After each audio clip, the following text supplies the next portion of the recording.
Chapter 55 Major Cavalcanti. Both the Count and Baptistine had told the truth when they announced to Morcerf the proposed visit of the Major, which had served Monte Cristo as a pretext for declining the invitation which he had received from Albert. 7 o'clock had just struck, and Monsieur Bertuccio, according to the command which had been given him, had 2 hours before left for Auteuil, when a carriage stopped at the door of the hotel, and, after depositing its occupant at the gate, immediately hurried away, as if ashamed of its employment. The individual who alighted from the vehicle was about 52 years of age, dressed in one of those green, long, close-fitting overcoats, ornamented with black frogs which have so long maintained their popularity all over Europe. He wore trousers of blue cloth, boots tolerably clean, but not of the brightest polish and a little too thick in the soles, buckskin gloves, a hat somewhat resembling in shape those usually worn by the gendarmes, and a black cravat striped with white, which, if the proprietor had not worn it of his own free will, might have passed for a halter, so much did it resemble one. Such was the picturesque costume of the person who rang at the gate and demanded if it was not number 30 in the Avenue des Champs-Élysées that Monsieur le Comte de Monte Cristo inhabited, and who, being answered by the porter in the affirmative, entered, closed the gate after him, and began to ascend the steps of the house. The small and angular head of the individual in question, his white hair and thick grey moustache caused him to be easily recognized by Baptistine, who had received an exact description of the expected visitor, and who was awaiting him in the hall. Therefore, scarcely had the stranger time to pronounce his name before the Count was apprised of his arrival. He was ushered into a simple and elegant drawing-room, and the Count rose to meet him with a smiling air. "Ah, my dear sir, you are most welcome. I was expecting you." "Indeed," said the Italian, "was your Excellency then aware of my visit?" "Yes, I had been told that I should see you today at 7 o'clock." "Then you have received full information concerning my arrival?" "Decidedly." "Ah, so much the better. I feared this little precaution might have been forgotten." "What precaution?" "That of informing you beforehand of my coming." "Oh no, it has not." "But you are sure you are not mistaken?" "I am quite sure of it." "It was really I whom your Excellency expected at 7 o'clock this evening?" "I will prove it beyond a doubt." "Oh no, never mind that," said the Italian. "It is not worth the trouble." "Yes, yes," said Monte Cristo. His visitor appeared slightly uneasy. "Let me see," said the Count. "Are you not Monsieur le Marquis Bartolomeo Cavalcanti?" "Bartolomeo Cavalcanti," joyfully replied the Italian. "Yes, I am really he." "Ex-major in the Austrian service?" "Was I a major?" timidly asked the old soldier. "Yes," said Monte Cristo, "you were a major. That is the title the French give to the post which you filled in Italy." "Very good," said the major. "I do not demand more, you understand." "Your visit here today is not of your own suggestion, is it?" said Monte Cristo. "No, certainly not." "You were sent by some other person." "Yes." "By the excellent Abbé Busoni?" "Exactly so," said the delighted major. "And you have a letter?" "Yes, there it is." "Give it to me, then." And Monte Cristo took the letter, which he opened and read. The major looked at the Count with his large, staring eyes, and then took a survey of the apartment, but his gaze almost immediately reverted to the proprietor of the room. "Yes, yes, I see. Major Cavalcanti, a worthy patrician of Lucca, a descendant of the Cavalcanti of Florence," continued Monte Cristo, reading aloud, "possessing an income of 500,000. Monte Cristo raised his eyes from the paper and bowed. "500,000, said he. "Magnificent!" "500,000, is it?" said the major. "Yes, in so many words, and it must be so, for the abbé knows correctly the amount of all the largest fortunes in Europe." "Be it 500,000, then, but on my word of honor I had no idea that it was so much." "Because you were robbed by your steward. You must make some reformation in that quarter." "You have opened my eyes," said the Italian gravely. "I will show the gentleman the door." Monte Cristo resumed the perusal of the letter. "And who only needs one more thing to make him happy." "Yes, indeed, but one," said the major with a sigh, "which is to recover a lost and adored son." "A lost and adored son?" "Stolen away in his infancy, either by an enemy of his noble family or by the gypsies." "At the age of 5 years, sir," said the major with a deep sigh and raising his eyes to heaven. "Unhappy father," said Monte Cristo. The Count continued, "I have given him renewed life and hope in the assurance that you have the power of restoring the son whom he has vainly sought for 15 years. The Major looked at the Count with an indescribable expression of anxiety. "I have the power of so doing," said Monte Cristo. The Major recovered his self-possession.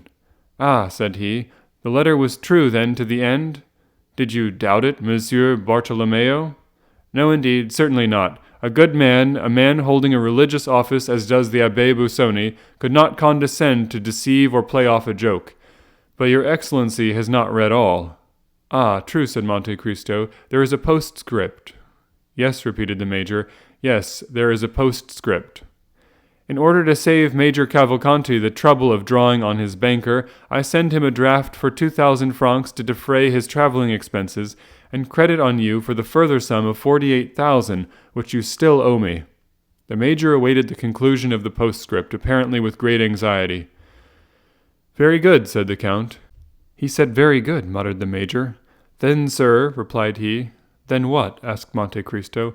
"Then the postscript." "Well, what of the postscript?" "Then the postscript is as favorably received by you as the rest of the letter?" "Certainly. The Abbé Busoni and myself have a small amount open between us. I do not remember if it is exactly 48,000 francs which I am still owing him, but I dare say we shall not dispute the difference. You attached great importance, then, to this postscript, my dear Monsieur Cavalcanti?" "I must explain to you," said the Major, "that fully confiding in the signature of the Abbé Busoni, I had not provided myself with any other funds, so that if this resource had failed me, I should have found myself very unpleasantly situated in Paris." "Is it possible that a man of your standing should be embarrassed anywhere?" said Monte Cristo. "Why, really, I know no one," said the Major. "But then you yourself are known to others." "Yes, I am known, so that—" "Proceed, my dear Monsieur Cavalcanti." "So that you will remit to me these 48,000 francs?" "Certainly, at your first request." The Major's eyes dilated with pleasing astonishment.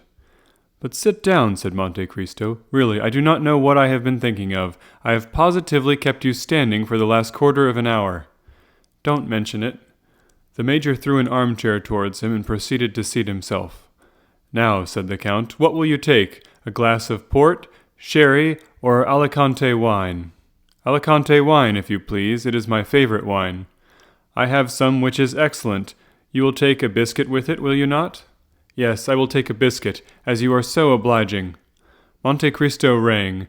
Baptistin appeared. The Count advanced to meet him. "Well," said he in a low voice. "The young man is here," said the valet de chambre in the same tone. "Into what room did you take him?" "Into the blue drawing-room, according to your Excellency's orders." "That's right. Now bring the Alicante wine and some biscuits." Baptistin left the room. "Really," said the Major, "I am quite ashamed of the trouble I am giving you." "Pray, don't mention such a thing," said the Count. Baptistin re-entered with glasses, wine, and biscuits. The Count filled one glass, but in the other he only poured a few drops of the ruby-colored liquid. The bottle was covered with spiders' webs, and all the other signs which indicate the age of wine more truly than do wrinkles on the face of a man. The Major made a wise choice. He took the full glass and a biscuit.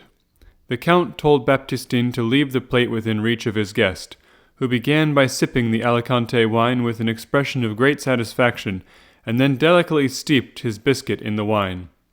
"So, sir, you inhabited Lucca, did you? You were rich, noble, held in great esteem, had all that could render a man happy?" "All," said the Major, hastily swallowing his biscuit. "Positively all. And yet there was one thing wanting in order to complete your happiness." "Only one thing," said the Italian. "And that one thing, your lost child." "Ah," said the Major, taking a second biscuit, "that consummation of my happiness was indeed wanting." The worthy Major raised his eyes to heaven and sighed.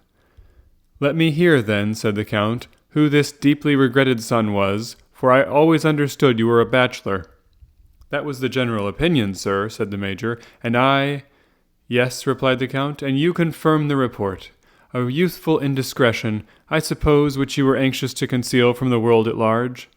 The Major recovered himself and resumed his usual calm manner, at the same time casting his eyes down, either to give himself time to compose his countenance, or to assist his imagination, all the while giving an under-look at the Count, the protracted smile on whose lips still announced the same polite curiosity. "Yes," said the Major, "I did wish this fault to be hidden from every eye." "Not on your own account, surely," replied Monte Cristo, "for a man is above all these things." "Oh, no, certainly not on my own account," said the Major, with a smile and a shake of the head. "But for the sake of the mother," said the Count. "Yes, for the sake of the mother, his poor mother," cried the Major, taking a third biscuit. "Take some more wine, my dear Cavalcanti," said the Count, pouring out for him a second glass of Alicante. "Your emotion has quite overcome you." "His poor mother," murmured the Major, trying, if the will was powerful enough, to act on the lachrymal gland, so as to moisten the corner of his eye with a false tear. "She belonged to one of the first families in Italy, I think, did she not?" "She was of a noble family of Fiesole, Monsieur le Comte, and her name was— Do you desire to know her name?"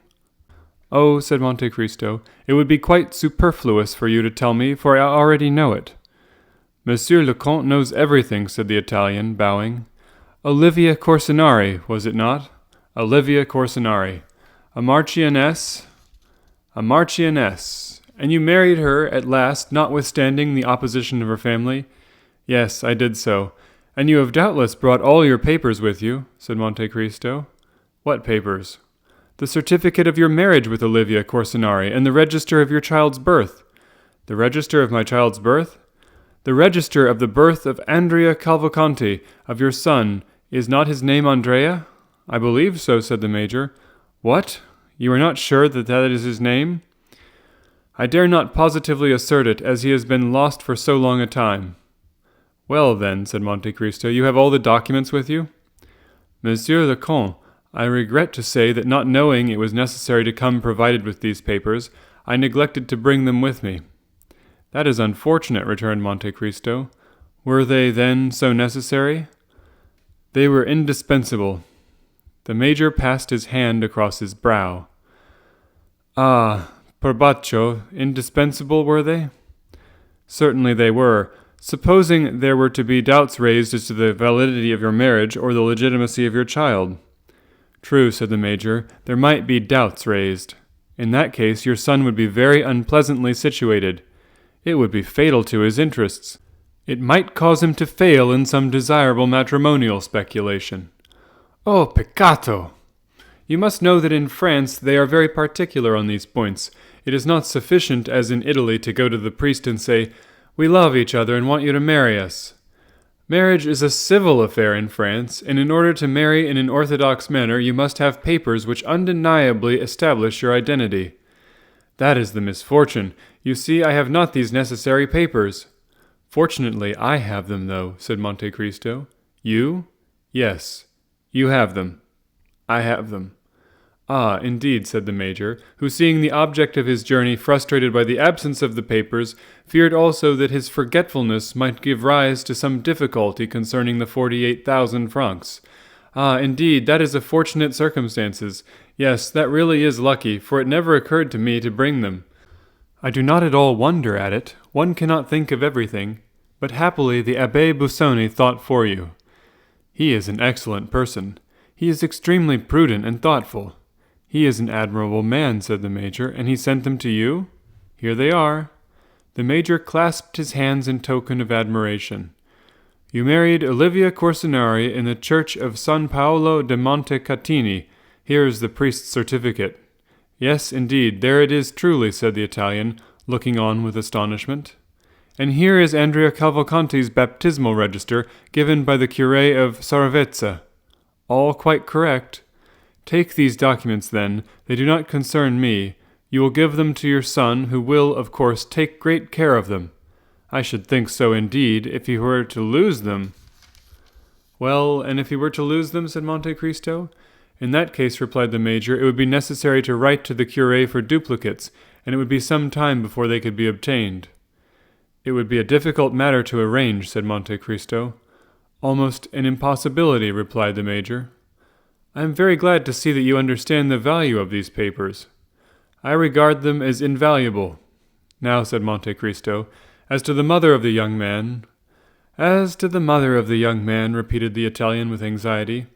"As regards la Marquise Corsinari—" Really, said the Major, difficulties seem to thicken upon us. Will she be wanted in any way? No, sir, replied Monte Cristo. Besides, has she not— Yes, said the Major, she has— Paid the last debt of nature? Alas, yes, returned the Italian. I knew that, said Monte Cristo. She has been dead these 10 years. And I am still mourning her loss, exclaimed the Major, drawing from his pocket a checked handkerchief, and alternately wiping first the right and then the left eye. What would you have, said Monte Cristo. We are all mortal.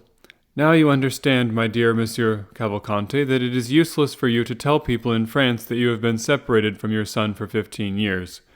Stories of gypsies who steal children are not at all in vogue in this part of the world, and would not be believed. You sent him for his education to a college in one of the provinces, and now you wish him to complete his education in the Parisian world. That is the reason which has induced you to leave Viareggio, where you have lived since the death of your wife. That will be sufficient. You think so? Certainly. Very well, then. If they should hear of the separation— Ah, yes, what could I say? That an unfaithful tutor, bought over by the enemies of your family— By the Corsinari? Precisely. Had stolen away this child in order that your name might become extinct. That will do well, since he is an only son. Well, now that all is arranged, do not let these newly awakened remembrances be forgotten. You have doubtless already guessed that I was preparing a surprise for you? An agreeable one? Asked the Italian. Ah, I see the eye of a father is no more to be deceived than his heart. Hum, said the Major. Someone has told you the secret, or perhaps you guessed that he was here? That who was here? Your child, your son, your Andrea. I did guess it, replied the Major with the greatest sang-froid possible. Then he is here? He is here, said Monte Cristo. When the valet de chambre came in just now, he told me of his arrival. Ah, very well, said the Major, clutching the buttons of his coat at each exclamation which he made. My dear sir, said Monte Cristo, I understand all your emotion. You must have time to recover yourself. I will, in the meantime, go and prepare the young man for this much-desired interview, for I presume that he is not less impatient for it than yourself.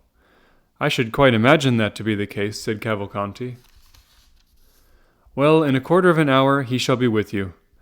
You will bring him, then? You carry your goodness so far as even to present him to me yourself? No, I do not wish to come between a father and a son. Your interview will be private, but do not be uneasy. Even if the powerful voice of nature should be silent, you cannot well mistake him. He will enter by this door. He is a fine young man, of fair complexion, a little too fair, perhaps, pleasing manners, but you will see and judge for yourself. By the way, said the Major, you know I have only the 2,000 francs which the Abbé Busoni sent me. This sum I have expended upon travelling expenses, and you want money. That is a matter, of course, my dear Monsieur Cavalcanti. Well, here are 8,000 francs on my account. The Major's eyes sparkled brilliantly. It is 40,000 francs which I now owe you, said Monte Cristo. Does your Excellency wish for a receipt, said the Major, at the same time slipping the money into the inner pocket of his coat. For what? Said the Count. I thought you might want to show it to the Abbé Busoni. Well, when you receive the remaining 40,000, you shall give me a receipt in full. Between honest men, such excessive precaution is, I think, quite unnecessary. Yes, so it is between perfectly upright people. One word more, said Monte Cristo. Say on. You will permit me to make one remark? Certainly, pray do so. Then I should advise you to leave off wearing that style of dress. Indeed, said the Major, regarding himself with an air of complete satisfaction. Yes, it may be worn at Viareggio, but that costume, however elegant in itself, has long been out of fashion in Paris. That's unfortunate. Oh, if you really are attached to your old mode of dress, you can easily resume it when you leave Paris. But what shall I wear? What you find in your trunks. In my trunks I have but one portmanteau. I dare say you have nothing else with you. What is the use of boring oneself with so many things? Besides, an old soldier always likes to march with as little baggage as possible. That is just the case, precisely so. But you are a man of foresight and prudence, therefore you sent your luggage on before you. It is arrived at the Hôtel des Princes, Rue de Richelieu. It is there you are to take up your quarters. Then in these trunks, I presume you have given orders to your valet de chambre to put in all you are likely to need, your plain clothes and your uniform. On grand occasions you must wear your uniform. That will look very well. Do not forget your crosses. They still laugh at them in France, and yet always wear them, for all that." Very well, said the Major, who was in ecstasy at the attention paid him by the Count. "Now," said Monte Cristo, "that you have fortified yourself against all painful excitement, prepare yourself, my dear Monsieur Cavalcanti, to meet your lost Andrea." Saying which, Monte Cristo bowed and disappeared behind the tapestry, leaving the Major fascinated beyond expression with the delightful reception which the Count had given him.